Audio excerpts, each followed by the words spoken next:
My name is Rachel Blake. I used to believe my father saw stars in my eyes. That's how he made me feel growing up, like I was his pride, his joy, his reason for pushing so hard in life. He'd rest his hand on my shoulder during family dinners, brag about my grades to anyone who'd listen, beam when I played piano at recitals. There were moments when I thought, he loves me more than anything in the world. I wore that love like armor. It made everything feel safe. I remember how he used to call me Peanut even when I towered over that nickname. He always made time, even when he was exhausted. Late nights in his office, I'd bring him coffee just so I could sit in the big leather chair across from his desk and talk about nothing: school, friends, what book I was reading. He'd nod, amused, pretending like he wasn't on the verge of falling asleep. I didn't mind. Just being near him felt like enough. He was the kind of father who made other girls jealous, and I didn't take it for granted. At least, I thought I didn't. When my mother died, everything shifted, but not in a dramatic, cinematic way. The change was quiet, creeping. Her absence left a silence in the house that none of us knew how to fill. My father mourned in his own way by diving into work, disappearing for longer stretches, coming home smelling like someone else's perfume and pretending not to notice when I noticed. But I still believed in us. I still thought we were solid underneath the cracks. Then came Vanessa. She wasn't the villain at first, just different, polished, distant, younger than expected. I tried to be welcoming. I really did, but the space between us never shrank, no matter how polite I was or how often I forced myself to smile. Still, I convinced myself that my place in his heart was secure. That love, like the kind we shared, couldn't just vanish. I didn't see the drift coming, not really. It's funny how hindsight stitches together things you chose to ignore. The phone calls he started taking in other rooms, the way he hesitated before introducing me at events, the sudden coldness when I asked about mom's things, how they were gone without warning. I chalked it up to grief, to change, to getting older. What else could I do? But the truth was already unraveling. I just hadn't pulled the thread yet. It happened on a Thursday. Not that the day matters much, but I remember it because it had rained that morning, and I brought him one of those old-fashioned umbrellas he used to pretend he didn't need. The sky had cleared by the time I reached his house, and everything smelled like wet leaves and concrete. I thought it would be a quiet visit, just coffee and catching up. We hadn't spoken in a few weeks, and I'd been trying not to take the silence personally. When he opened the door, something in his eyes gave me pause. It wasn't anger. It wasn't even sadness. It was indifference. Flat, like he'd already decided something and was just going through the motions. I told myself he was tired. I followed him in, sat on the same leather couch I used to nap on as a kid, and tried to make small talk. He barely responded. No smile. No "how have you been?" Just long silences and the occasional glance toward the hallway where I knew Vanessa was listening. Then out of nowhere he said it. "You're not my daughter," just like that. No build-up, no explanation, no flicker of doubt in his voice. I actually laughed, thinking it was some kind of twisted joke. I waited for the smirk, the gotcha, anything that would make it make sense. But he just stared at me like he was delivering a weather report, emotionless, clinical, like what he was saying wasn't about dismantling the very foundation of my life. "I don't know what your mother told you," he added, "but I think it's time you heard the truth." I wanted to scream. I wanted to throw something, but I just sat there, frozen, because my mind couldn't catch up with what was happening. The man who had kissed my forehead before every piano recital, the man who had carried me in his arms when I broke my leg in 5th grade, he was telling me, to my face, that none of it meant what I thought it did. "What are you saying?" I asked, my voice barely audible. He didn't elaborate. He didn't look sorry. He just stood up and walked away. I didn't cry until I was in the car. I remember gripping the steering wheel so tightly my fingers ached, trying to hold myself together, but something had already cracked inside me. Something that wasn't going to heal the way it had before. The days that followed felt like falling down a well in slow motion. Everything I believed about my life had shifted in one sentence, and yet the world outside kept moving like nothing had changed. People still walked their dogs. Stores still opened. My inbox still filled with work emails I couldn't bring myself to answer. But inside, I was floating in this unbearable silence, trying to figure out who I was if I wasn't his daughter. I called him once, twice, a dozen times. Each one went to voicemail. I texted him, asking for clarity, for honesty, for anything resembling the man I knew. Nothing, not even a please stop. It was like I'd been erased, like my presence in his life had been a chalk drawing washed away by the first drop of rain.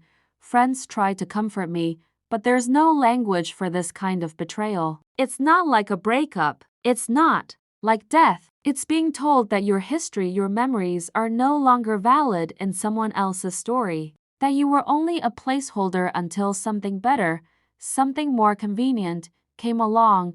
Then I got a call from Linda, my dad's longtime assistant. Her voice was hesitant, almost guilty. She told me in a low whisper that there had been a change to the will. My name was no longer listed.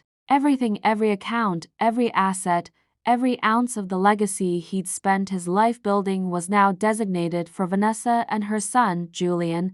I could barely process the words. I didn't even know Julian well. He was older than me by a few years and always acted like I was some naive child playing adult. I'd seen him exactly 4 times in my life, and each one left a sour taste in my mouth. Now he was set to inherit the fortune my father and mother built together, the house I grew up in, my mother's jewelry, her paintings, her letters. I wanted to scream, to rage, but what would that have done? I had already been locked out of the gates, and no one inside was listening. I didn't even get the courtesy of a conversation.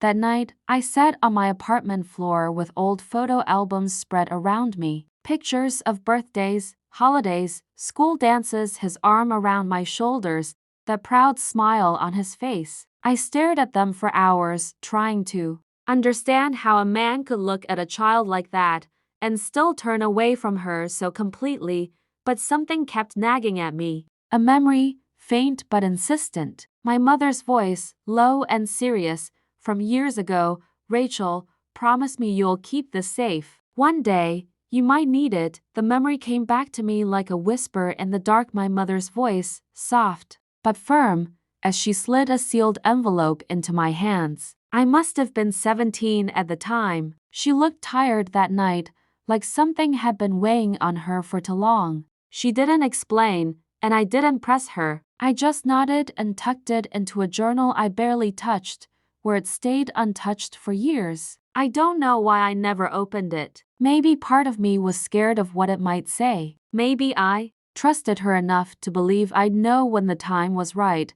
That night, sitting in a mess of photo albums and half-drunk tea, I pulled out the old journal. It was still there, the envelope yellowed at the corners but intact. My name was written across the front in her handwriting, elegant, careful. Just seeing it made my chest ache. I ran my fingers over the ink for a long time before I finally opened it. Inside were 3 pages. The first was a letter from her to me, gentle, loving, laced with sorrow. She said there were things I needed to know, things she couldn't explain while she was still here because it would have destroyed everything. She said she had loved my father once, that their story had been beautiful at first, until it wasn't. And then, folded neatly behind her words, was another letter.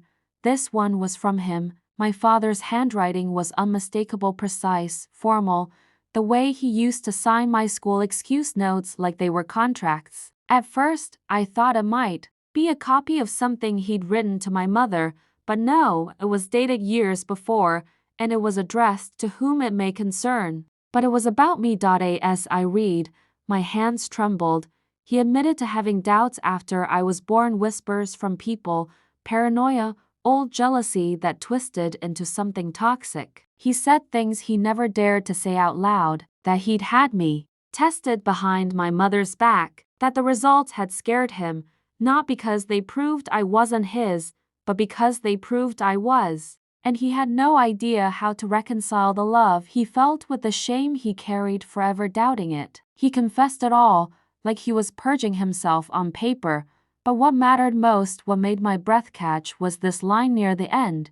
If anything should ever happen to me, let it be known that Rachel is my legal and rightful heir. She is my daughter in every way that matters. Let this serve as proof. There it was, his words, in ink, unchangeable, and for the first time in weeks, I stopped feeling powerless. I read that letter at least 10 times that night, tracing each line like it might change the more I understood it. It didn't. It stayed the same, steady and irreversible, like truth etched into stone. My father had written those words years before, in his own hand, with no coercion, no ambiguity. There was a strange kind of peace in that. Not comfort, nothing about it felt comforting, but clarity, maybe. Like being handed a compass after wandering blind through a storm. The letter didn't explain why he turned on me now, not directly. But between the lines, I could see it. He had wrestled with guilt, probably for years. Maybe burying it under his ambition, his second marriage, the sanitized image he crafted for himself. And then somewhere along the way, the guilt turned into something uglier: resentment, deflection, cowardice. I became a symbol of everything he wanted to forget, and Vanessa, she must have known how to push that wound. She didn't have to tell him to cut me out. People like her don't say things out loud, they just plant ideas and let them grow in the dark. But the letter made one thing undeniable. He had known, once, who I really was to him. And in a moment of rare honesty, he put it in writing. The next morning, I took it to Mr. Delaney. He was an old family lawyer, someone who had been around since I was a child. I didn't know if he'd still be practicing, but he picked up on the second ring, his voice just as sharp and dry as I remembered. I told him I had something I needed him to see, something urgent. He didn't ask questions, just gave me a time to come by. Sitting across from him in that quiet office, I felt like a kid again. The walls were lined with books and diplomas, the kind of place where words hold weight. I handed him the letter without saying much. He adjusted his glasses, took his time reading, and when he looked up at me, something in his face had shifted. A seriousness, yes, but also respect. This changes everything, he said. He explained that because the letter was dated, signed, and uncoerced, it could override the current will, especially if it could be shown that my father was under undue influence or emotional duress when he made the recent changes. The letter wasn't just sentiment, it was a legal statement, a confession, and in the eyes of the law, it mattered. For the first time since he'd looked me in the eye and denied me, I had something that he couldn't control. I didn't know what I would do with it yet, but I knew I wouldn't keep it hidden. Mr. Delaney didn't rush me. After reading the letter, he set it down with a kind of reverence, as though he understood not only what it meant legally, but emotionally. He had known my mother well, respected her, I think, and I could see in his eyes that this wasn't just another estate dispute to him. He saw the fracture beneath the paperwork, the blood and the ink. He leaned back in his chair and asked me a simple question. What do you want to do, Rachel? I hadn't really thought about that yet. My first instinct was to burn the letter, send the ashes to my father and tell him to choke on them. But the part of me that had grown up around contracts, boardroom games, and power plays knew better. Revenge wasn't in fire. It was in silence, in timing, in truth delivered where it hurt most, publicly and irrevocably. So I told him, I want him to see it. When he thinks it's over, I want him to feel what it means to be erased. Mr. Delaney nodded slowly, like he wasn't surprised. He explained that my father's estate would be formally finalized within weeks. A gathering of named beneficiaries. The new will read aloud. Assets transferred, documents signed. He said it wouldn't be difficult to attend. My name may have been stripped from the will, but I was still family, and technically I hadn't been disinherited in any public filing. Just replaced quietly. If I showed up, no one would stop me. And if I presented the letter during the reading, especially in front of the other parties, it could halt the process altogether. The lawyer overseeing the estate would be legally required to reassess the situation. It would freeze the transfer of assets. My father would be forced to respond. It was risky, he warned. The room would be hostile. Vanessa would be there, and Julian. They wouldn't go down without a fight. But the letter had weight. It had the power to rip the rug from beneath all of them. I left his office with the letter tucked carefully back into its envelope, my hands still shaking. The days that followed felt like walking toward a storm I'd watched build for years. I could feel it in my spine, the pressure of what was coming. There were moments I doubted myself, wondered if I was doing the right thing, if I was becoming just like him. But then I'd remember the look in his eyes when he said I wasn't. His, not even anger, just indifference. Like I was nothing. No. I wasn't doing this to destroy him. I was doing it so he would finally see what he chose to throw away.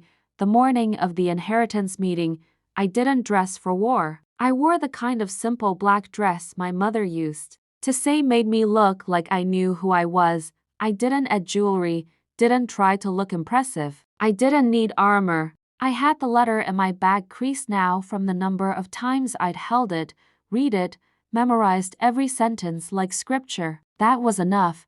The meeting was held at my father's estate, the one with the sprawling driveway lined with trees. So perfectly symmetrical they looked artificial. The house itself was quiet when I arrived, the kind of silence that hangs when people are pretending everything is fine. The lawyer, a man I didn't know, greeted me at the door with a polite but confused expression, clearly not expecting me. I gave him Mr. Delaney's name and said I was here as a family member. His eyes narrowed, but he didn't object. He just gestured toward the sitting room. It was like stepping into a play I'd forgotten I was cast in. Vanessa sat perched on the edge of a velvet chair, elegant as ever, dressed like she was attending a luncheon, not finalizing someone's life. Her son Julian stood by the fireplace, arms crossed, scanning the room like he already owned it. My father sat at the far end, away from them both, looking tired but composed, flipping through documents with an air of detached authority. When he looked up and saw me, his hand paused mid-page. For the first time since he'd said those words to me, we locked eyes. He didn't speak. Neither did I. No one did, for a moment. The air felt thick with confusion, discomfort, expectation. I could feel their questions circling. Why is she here? What does she want? The lawyer cleared his throat, breaking the tension, and began reading the will. His voice was steady, emotionless, moving through each clause like a metronome. As he named Vanessa and Julian as sole inheritors, I watched their faces. Hers was smug, polite. His was cocky, already halfway to celebration. And then, just before the final signatures were requested, I stood.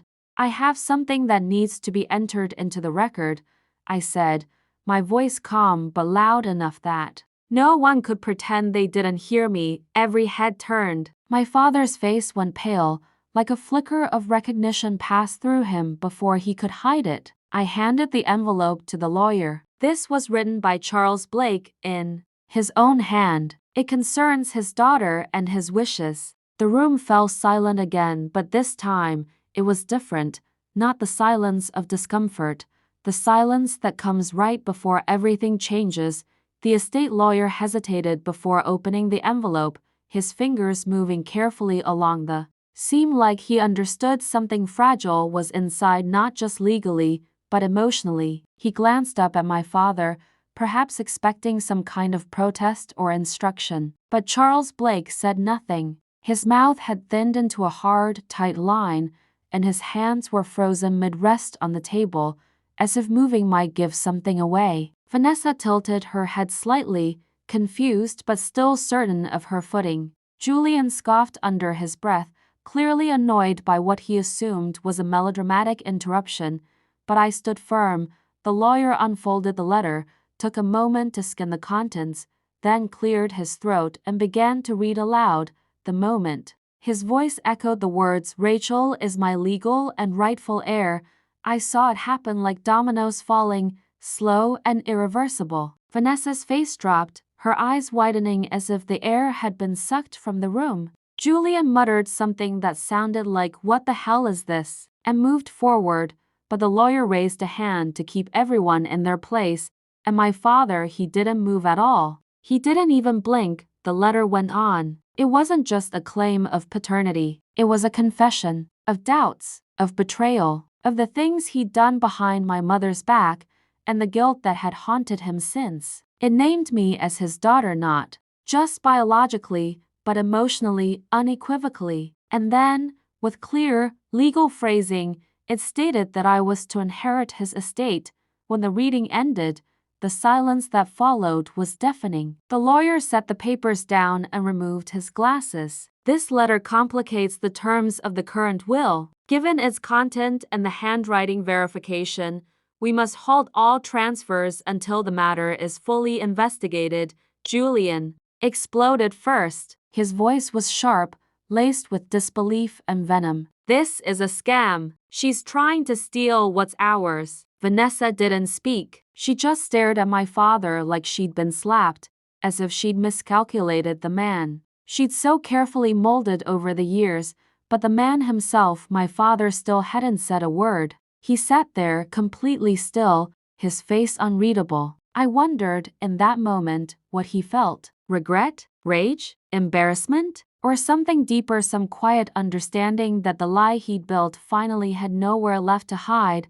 I didn't gloat. I didn't raise my voice or meet their anger with my own. I just sat down, folded my hands in my lap, and looked directly at him.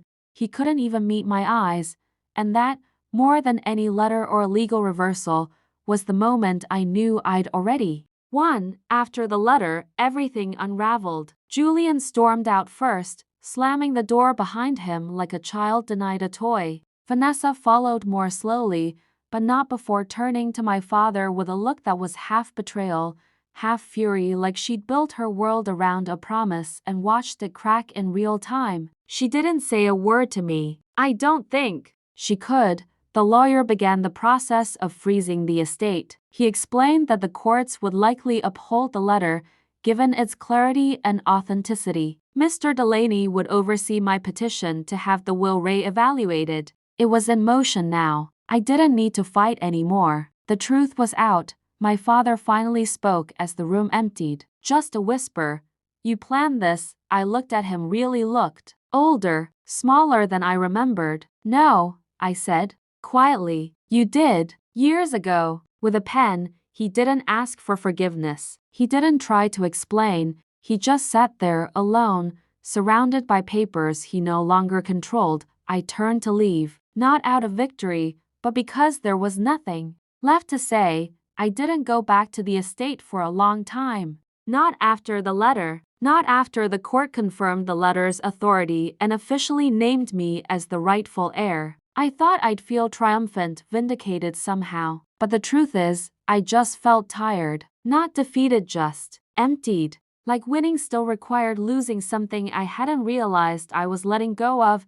People asked me if I'd sell the house. Some assumed I would. Others assumed I'd move in, claim my victory. But neither felt right. It wasn't a house to me anymore, it was a mausoleum. A place that had once been filled with love, then layered slowly with silence and secrets until it became hollow. I didn't want to live among ghosts. Still, I went back once. Alone. I walked through the rooms with bare feet, touching door frames, lingering near the piano where he used to rest his hand on my shoulder while I played. In the study, I framed the letter, not as a weapon, not as proof, but as truth. A reminder that even the people who claim to love us can abandon us. And still, we survive. I don't hate him. I think that's the hardest part. I wish I did, but I don't. Hate would mean he still had power over me. He doesn't. He gave that up the moment he forgot who I was, and I remembered.